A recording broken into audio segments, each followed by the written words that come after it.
Welcome friends. आप सभी का स्वागत है JavaScript tutorial basic to advance series में। हमने इसके पहले दो पार्ट में स्ट्रिंग इंस्टेंस मेथड देखी है। ये लास्ट वीडियो है स्ट्रिंग इंस्टेंस मेथड का, जिसमें हम बचे हुए मेथड्स देखने वाले हैं। तो let's start with the remaining methods. आज हमारे पास बचे हुए मेथड्स में पहली मेथड है स्प्लिट मेथड, जो कि बहुत ही आसान मेथड आपके स्ट्रिंग के इंस्टेंस मेथड में कहलाती है, जिससे हम दिए गए स्ट्रिंग को स्प्लिट करते हैं एरे के फॉर्म में। मतलब फॉर एग्जांपल मेरे पास एक स्ट्रिंग है हेलो वर्ल्ड, और मैं चाहता हूं कि इसको मैं स्प्लिट करूं बेस्ड ऑन स्पेस बार। मतलब हेलो और वर्ल्ड के अंदर एक स्पेस है, तो मैं चाहता हूं कि इन दोनों को सेपरेट आउट करूं, स्प्लिट कर दूं बेस्ड ऑन द स्पेस। तो मैं क्या करूंगा, इसके लिए console.log ऐसे लिखूंगा और देते वक्त स्प्लिट के अंदर एक एम्प्टी स्पेस दूंगा, मतलब एक स्पेस बार दूंगा। जैसे मैंने स्पेस बार दिया तो इसका रिटर्न वैल्यू हमेशा एक एरे के फॉर्म में आएगा। देखो, तो मैंने स्पेस के जरिए इसको डिवाइड या स्प्लिट कर लिया। हेलो एक आ गया वैल्यू, दूसरा वैल्यू वर्ड आ गया। आप चाहते हो तो मैं ऐसे लिख देता हूँ, भूषण पवार हेलो वर्ल्ड भूषण पवार 1 2 3, इतने सारा मैंने दे दिया है। अब ये बेस्ड ऑन द स्पेस अगर ले ले रहा है, तो देखिए, तो जितने सारे वर्ड्स स्पेस के जरिए सेपरेट आउट है, उन सबको ये रिटर्न वैल्यू में आपको एरे के फॉर्म में दे रहा है। राइट, मैं वापस कह रहा हूँ, इस कमेंट पे मत जाना क्योंकि ये कोपायलट के थ्रू जनरेटेड है। मैं आपको दिखाना चाहता हूँ ये राइट हैंड साइड वाला आउटपुट। तो याद रखना, स्प्लिट हमेशा स्प्लिट करता है गिवन स्ट्रिंग को बेस्ड ऑन द वैल्यू, और डिलिमिटर आप जो बोलोगे उसके बेस पे। अब यही चीज अगर मैं ऐसे लिख दूं कि मैं लिख देता हूं console.log और मैं लिख देता हूं str.split, और मैंने यहां पर देते वक्त विदाउट स्पेस दिया है। अब मैंने स्पेस नहीं दिया, तो इसका मतलब जावास्क्रिप्ट समझ जाता है कि आपको सारे कैरेक्टर को स्प्लिट करना है, whether it is a word और whether it is a character. मतलब मैंने जैसे रिफ्रेश किया तो देखो, इसने सारे वर्ड्स इंक्लूडिंग स्पेस बार, उसने सारे कैरेक्टर्स को सेपरेट आउट कर दिया बेस्ड ऑन विदाउट स्पेस। मतलब यहाँ पे कोई स्पेस नहीं है का मतलब इसमें कोई स्ट्रिंग नहीं है, आप जितने कैरेक्टर आ रहे हैं सबको स्प्लिट कर दो। समझ रहे? स्पेस बार देते हो तो वर्ड सेपरेट आउट जो स्पेसेस है उसको बाइफरकेट करेगा या स्प्लिट करेगा।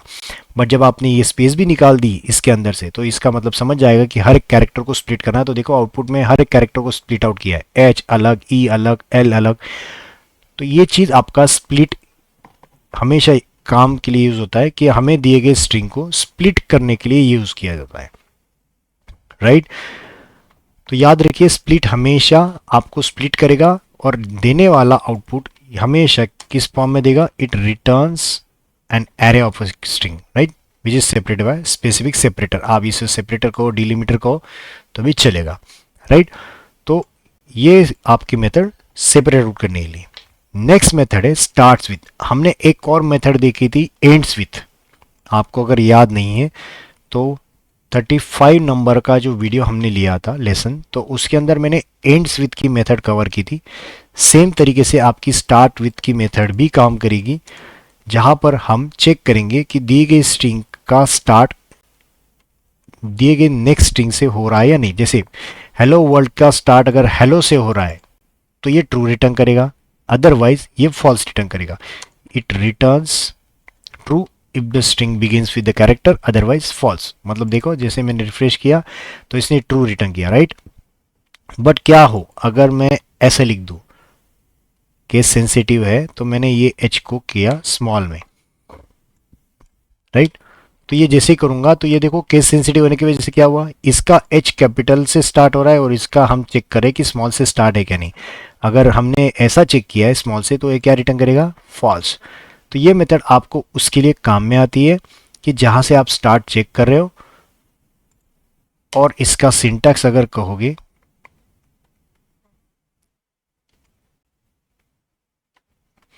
तो सेम एंड विथ की तरह है, जिसमें सेकंड पैरामीटर भी होता है जो पोजीशन होता है। और पोजीशन किस लिए यूज होता है, पोजीशन हमें चेक करने के लिए होता है कि जहां से आप हमें पोजीशन चेक करना है या फिर जहाँ से बिगिन करना हो। जैसे मैंने हेलो चेक किया, यहाँ पर कॉपी एफ द वर्ल्ड के लिए चेक करना चाहता हूँ, देखो मैंने यहाँ पे 0 1 2 3 4 5 5 छोड़ के 6 से मैं चेक करना चाहता हूँ। तो देखो मैं यहाँ पे लिख देता हूँ, मैं वर्ल्ड को चेक करना चाहता हूँ, वर्ल्ड का W कैपिटल है और कॉमा 6। तो ये क्या रिटर्न करेगा? ट्रू, क्योंकि 6 कैरेक्टर से वर्ल्ड चालू हो रहा है कि ये हम चेक कर रहे हैं। तो हाँ, 6 से चालू हो रहा है वर्ल्ड, इसीलिए आपको ये ट्रू रिटर्न करेगा। बट क्या हो अगर मैं 5 कर दूं, क्या हो जाएगा? 5 जैसे ही करोगे तो ये स्टार्ट विथ स्पेस बार है, देखो यहाँ पे स्पेस है, 5 फिफ्थ लोकेशन पे स्पेस बार है। अगर आप काउंटिंग करोगे तो ये 0th position, first, second, third, fourth और फिफ्थ, फिफ्थ पे स्पेस बार है। फिफ्थ से अगर वर्ड चेक करोगे तो ये हमेशा क्या देगा? फॉल्स, क्योंकि ये स्टार्ट विथ स्पेस बार रहेगा, तब ये स्पेस रहेगा। तो ये है आपका start with method like your ends with. इसके बाद हमारे पास एक मेथड थी सब str, जो फाइंड आउट करता था सब स्ट्रिंग। ये एक्चुअली मेथड रिसेंटली आपके जावास्क्रिप्ट ने डिप्रिकेट करके दी है। मैं लिख के देता हूँ, it is deprecated, right? And use substring method, slice करने की जरूरत नहीं, substring will be the great option. तो ये मेथड पहले यूज की जाती थी, बट मैं फिर भी आपको बता देता हूँ, क्योंकि अगर आप लीगेसी कोड चेक करोगे, लीगेसी कोड मतलब इसके पहले कुछ सालों से पहले रिएक्ट का या जावास्क्रिप्ट का कोड चेक करोगे, तो वहाँ पे मोस्ट प्रॉब्ली आपको ये सब str नाम से मेथड दिखेगी। तो आप कंफ्यूज नहीं होना कि ये मेथड एग्जैक्टली क्या करती है, मैं जस्ट आपके समझने के लिए ये मेथड बता रहा हूँ। अदरवाइज अभी रिसेंट ब्राउजर्स में ये चीज़ डेप्रिकेट कर दी गई है। तो लेट सपोज मेरे पास एक ऐसा स्ट्रिंग है हेलो वर्ल्ड, और मैं चाहता हूँ कि इसको इसको सिंटैक्स में पहले लिख के देता हूँ, सिंटैक्स। और मैं चाहता हूँ कि इस पोजीशन से ये मेथड काउंटिंग करना चालू करे।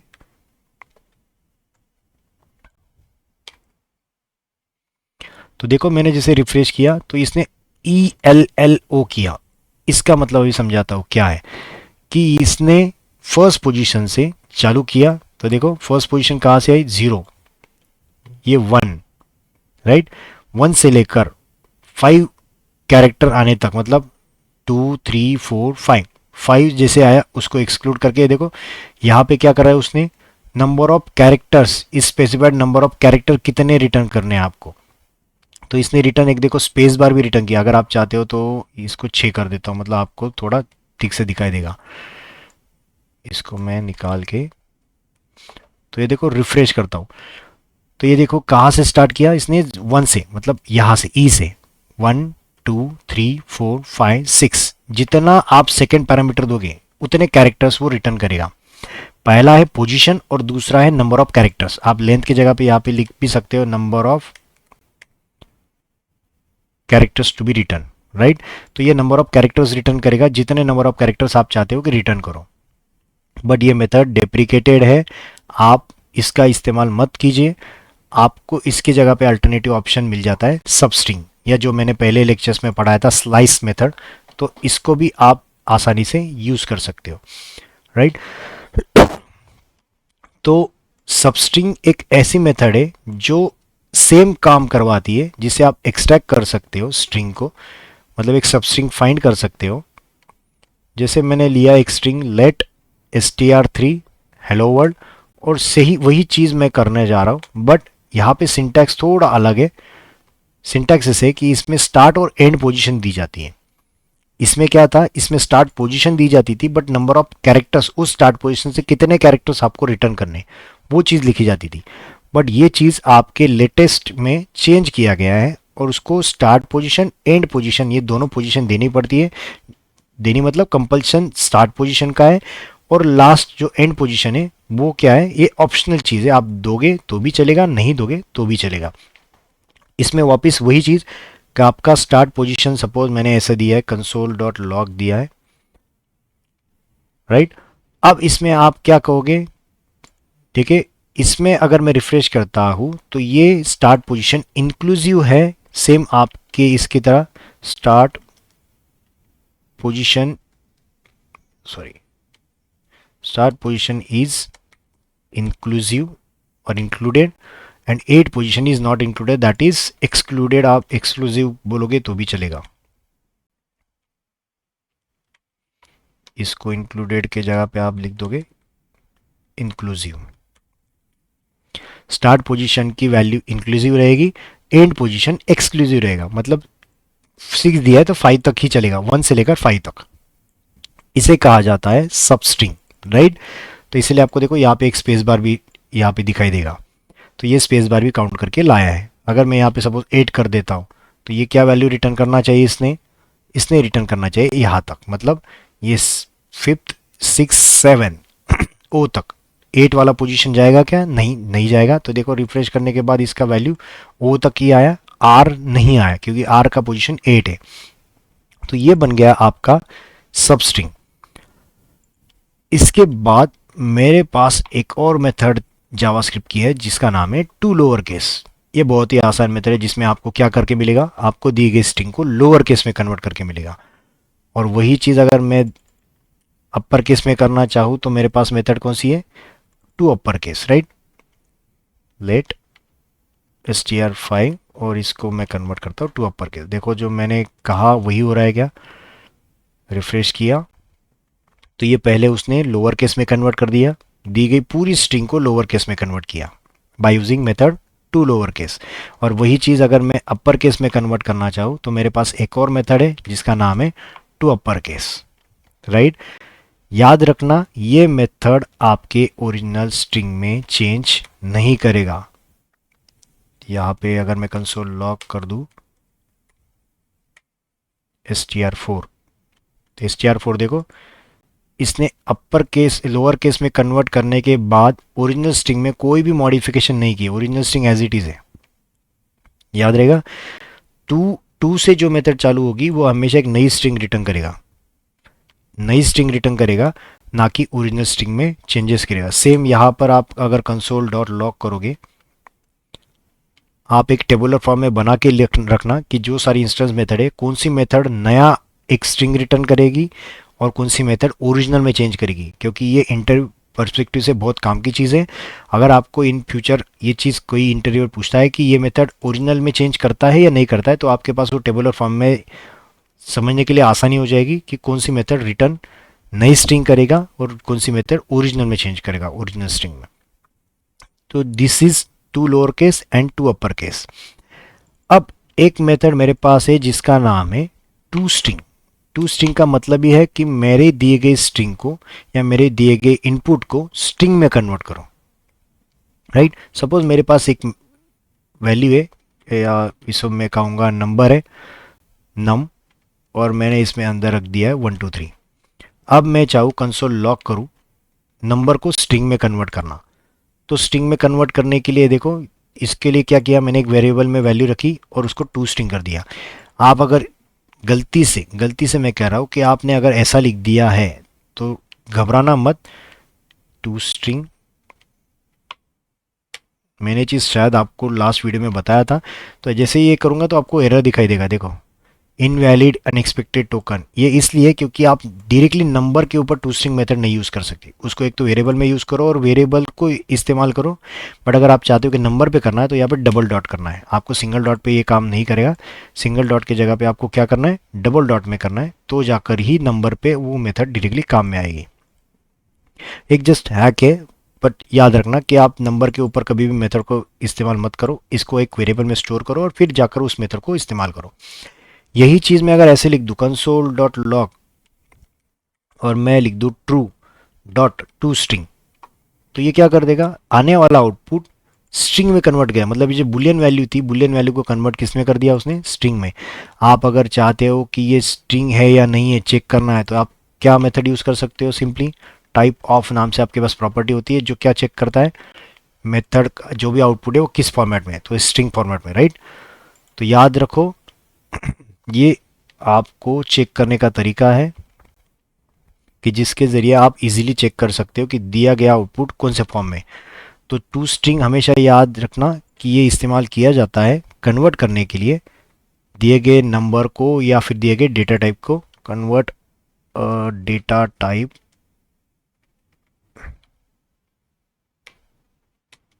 Value to a string, right. अब कंफ्यूजन क्रिएट करने के लिए आपके सामने इंटरव्यूअर मोस्ट प्रोबेबली ऐसे कुछ लिख देगा, नल dot to string.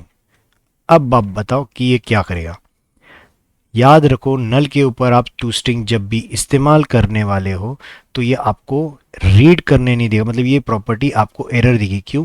Can not read property of null, ये नल वैल्यू को स्ट्रिंग में कभी भी कन्वर्ट नहीं कर पाएगा, ये क्या देगा? एरर देगा। वही चीज अगर मैं ऐसे कर दूं, अनडिफाइंड, जो एरर दे रहा है उसको मैं कमेंट करता हूँ फिलहाल, और मैं इसको चेक करता हूँ कि मैंने अनडिफाइंड के ऊपर ये चीज की तो ये क्या देगा। सॉरी। तो जब मैं अनडिफाइंड के ऊपर ये मेथड को कॉल कर रहा हूं तो ये क्या करने वाला है? आपको एरर देगा। क्यों? क्योंकि अनडिफाइंड एक वैल्यू नहीं है जिसको स्ट्रिंग में कन्वर्ट करेगा, राइट। ये किसी वैल्यू, पर्टिकुलर वैल्यू को कन्वर्ट करने के लिए होता है। नल और अनडिफाइंड को कभी भी स्ट्रिंग में कन्वर्ट करना इम्पॉसिबल है, इसलिए क्या रिटर्न करेगा? एरर रिटर्न करेगा। तो ये चीज़ आपको याद रखनी है। जब भी आपको इंटरव्यू इस तरीके के सवाल पूछेगा तो आपको ये चीज़ आसानी से समझना और उसको टैकल करना आना चाहिए। लास्ट ये 4 मेथड है जिसमें से ये तीनों मेथड सेम तरीके की है। ट्रिमिंग करना, ट्रिमिंग मतलब सपोज मेरे पास ऐसी स्ट्रिंग है str6 है जिसमें आगे और पीछे कुछ स्पेसेस हैं। थोड़ा केयरफुली सुनना, आगे और पीछे स्पेसेस, एक्स्ट्रा स्पेसेस मैंने ऐड किए और मैं चाहता हूं कि आई हुई एक्स्ट्रा स्पेसेस को मैं ट्रिम करूं। ट्रिम मतलब निकाल दूं। तो उसके लिए मेरे पास मेथड है ट्रिम। तो देखो, जैसे मैं रिफ्रेश करता हूं तो आगे और पीछे वाली स्पेसेस चली गई।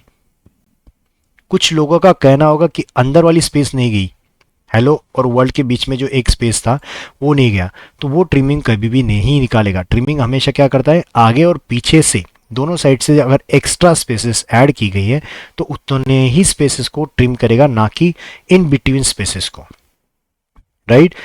तो यही चीज आपका ट्रिमिंग करेगा। और इसको दो पार्ट में डिवाइड किया गया है कि ट्रिमिंग आपको स्टार्टिंग से करना है या एंडिंग से करना है, राइट। मेरे पास सपोज ये ट्रिमिंग एंडिंग से, कंसोल डॉट लॉग, और ट्रिम करना चाहता हूं एंडिंग से, तो ये रिटर्न में क्या देगा? एंडिंग वाले सिर्फ स्पेसेस को रिटर्न करेगा। आगे वाले स्पेसेस देखो जैसे एज इट इज थे वो एज इट इज है। और वही चीज मैं स्टार्ट के लिए कर दूं तो स्टार्ट के लिए वो हमेशा स्टार्टिंग वाले स्पेसेस को करेगा, ना कि पीछे वाले। तो पीछे वाले स्पेसेस उसके लिए एज इट इज रहेंगे, ये स्पेसेस सारे एज इट इज उसके लिए रहेंगे, राइट। तो याद रखिए, ये ट्रिमिंग को 3 तरीके में डिवाइड किया है। ट्रिमिंग मतलब जो आगे और पीछे दोनों का निकालेगा स्पेसेस एक्स्ट्रा, एंडिंग वाला सिर्फ एंडिंग के निकालेगा, स्टार्टिंग वाला सिर्फ स्टार्टिंग के निकालेगा। अगर अब अगर मेरा क्वेश्चन ऐसा है कि ये ओरिजिनल स्ट्रिंग को मॉडिफाई करेगा या नहीं करेगा, तो देखो जैसे मैंने रिफ्रेश किया, इसने ओरिजिनल स्ट्रिंग को मॉडिफाई नहीं किया, राइट। ये भी एक नया स्ट्रिंग रिटर्न करेगा, ना कि ओरिजिनल स्ट्रिंग में मॉडिफाई कर रहा है। तो वापस आपके टेबल में एक एंट्री ऐड करो, ट्रिमिंग हमेशा नया स्ट्रिंग रिटर्न कर रहा है, ना कि ओरिजिनल स्ट्रिंग में मॉडिफिकेशन कर रहा है। तो ये थी आपकी ट्रिमिंग मेथड्स। अब बचा लास्ट मेथड जिसका नाम है वैल्यू ऑफ।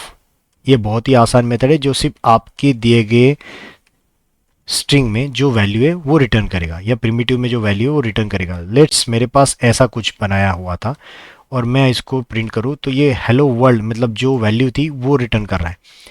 क्यों ऐसा कर रहे हैं हम? वैल्यू ऑफ, अगर मैं वैल्यू ऑफ नहीं दूं, मैं दिखा देता हूँ कंसोल लॉग, अगर मैं वैल्यू ऑफ नहीं दूं तो इसका आउटपुट एक स्ट्रिंग ऑब्जेक्ट आता है। जब भी आप इस तरीके से स्ट्रिंग बनाते हो, अपने पास दो तरीके हैं, कि लिटरल वे और एक कंस्ट्रक्टर वे। अगर आप कंस्ट्रक्टर वे से स्ट्रिंग बनाओगे तो इसका रिटर्न टाइप हमेशा ऑब्जेक्ट रहेगा, और हमें ऑब्जेक्ट नहीं चाहिए, ऑब्जेक्ट के अंदर रखी गई जो स्ट्रिंग है वो चाहिए। स्ट्रिंग ऑब्जेक्ट के अंदर रखी गई स्ट्रिंग चाहिए, तो इसके लिए अगर हमें मेथड चाहिए तो वो मेथड होती है वैल्यू ऑफ, राइट। क्योंकि आप str9 पे कोई भी ऑपरेशन परफॉर्म नहीं कर पाओगे, क्योंकि it will be treated as object, because ये क्रिएट किया गया है कंस्ट्रक्टर के थ्रू। अगर ये लिटरल होता तो नॉर्मल मेथड वैल्यू अब चल जाती, बट ये अगर कंस्ट्रक्टर के थ्रू क्रिएट किया गया है ना कि प्रिमिटिव के वे, तो हमेशा याद रखना उसके ऊपर अगर वैल्यू चाहिए तो आपको मेथड लिखनी पड़ेगी वैल्यू ऑफ, राइट। तो ये थी आपकी स्ट्रिंग की इंस्टेंस मेथड्स। आपको ये वीडियो कैसा लगा आप इस वीडियो के कमेंट बॉक्स में ज़रूर लिखिए, जिससे मुझे मोटिवेशन मिलेगा। अगर आप चाहते हो कि कुछ मेथड्स आपको और इलेबरेट करने हैं या फिर आपको कोई मेथड के बारे में कुछ क्वेश्चन है, तो डेफिनेटली आप इस वीडियो के कमेंट सेक्शन में आप अपने क्वेश्चन पोस्ट कीजिए। मैं ट्राई करूँगा कि आपके सारे क्वेश्चंस के आंसर वहाँ पे रिजॉल्व करके दूँ, या फिर आने वाले वीडियोस में आपका अगर क्वेश्चन जेन्युइन लग रहा है तो उसके लिए मैं एक सेपरेट वीडियो कन्वर्ट करूँगा या क्रिएट करूँगा, जिससे आपको वो टॉपिक इजीली समझ में आ जाए। तो तब तक के लिए थैंक यू, फिर मिलेंगे नेक्स्ट वीडियो में जिसमें नेक्स्ट टॉपिक हम जावास्क्रिप्ट का कवर करेंगे। Thank you.